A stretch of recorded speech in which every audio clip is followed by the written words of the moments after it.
Hi, Assalamualaikum. My name is Muhammad Hanif bin Jalil. My metric number is H220203. Today I want to um, explain about the sampling technique that we use, type of data and level of measurement.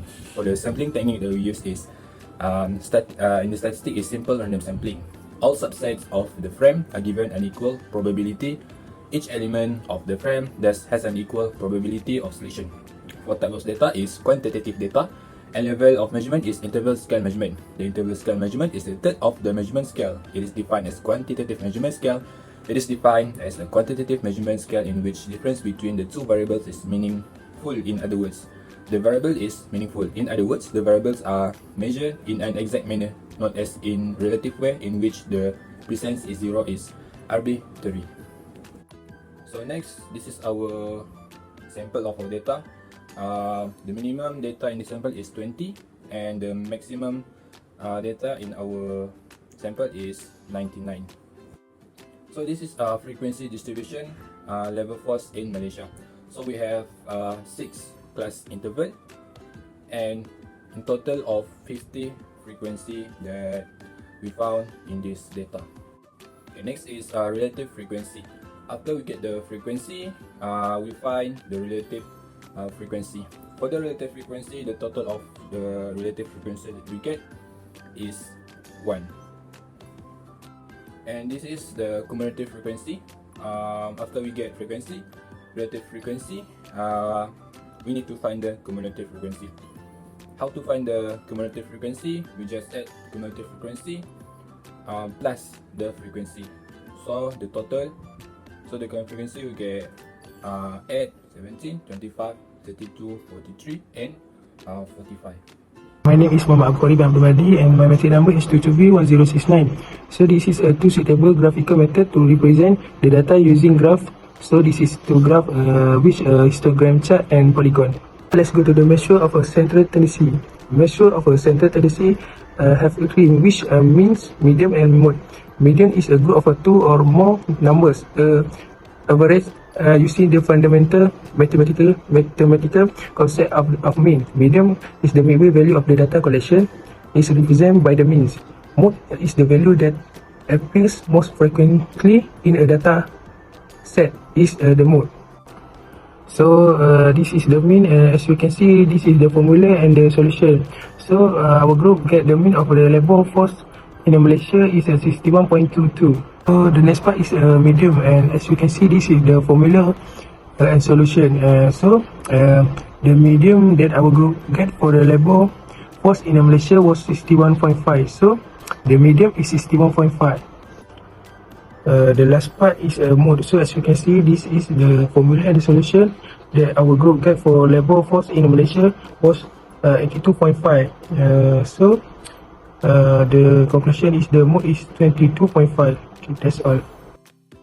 Assalamualaikum. My name is Muhammad Shani Zamshah Sadeh. My metric number is H220004. I will explain the last part of the part A, which is measure of variance consists of range. A dataset range is a number of data items fall between its maximum and lowest values.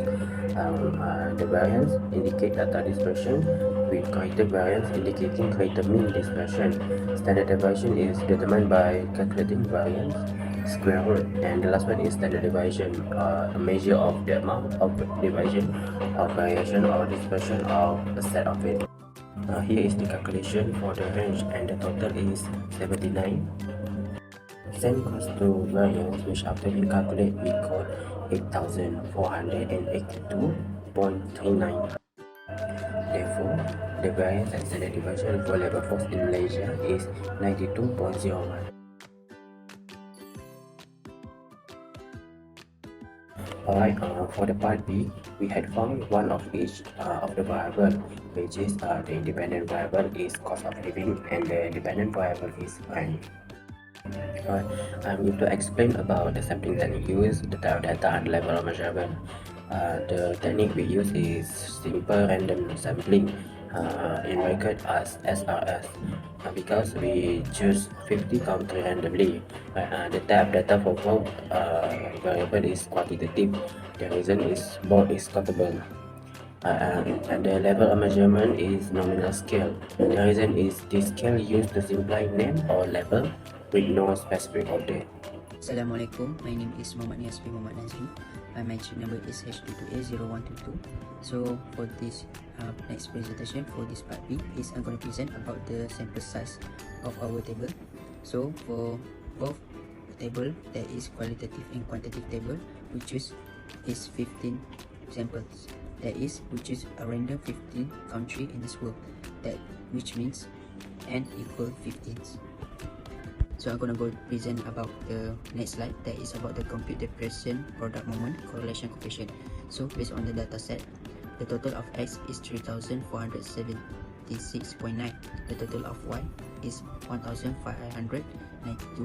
The total of x squared is 289,952.7.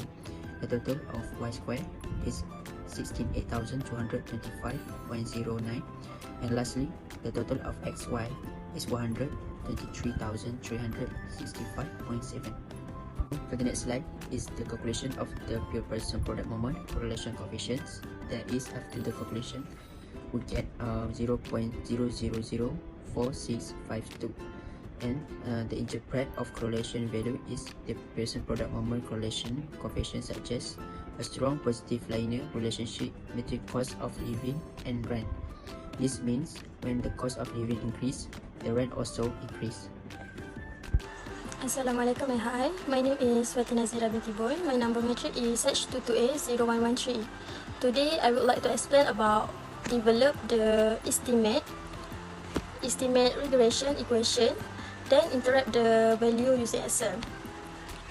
The value for B0 is 13.5654 when the cost of living index is 0. The rent index y equal to 13.5654, while B1 will be 0.2628. For every RM1 increase in cost of living index, the rent index will increase by 0.26.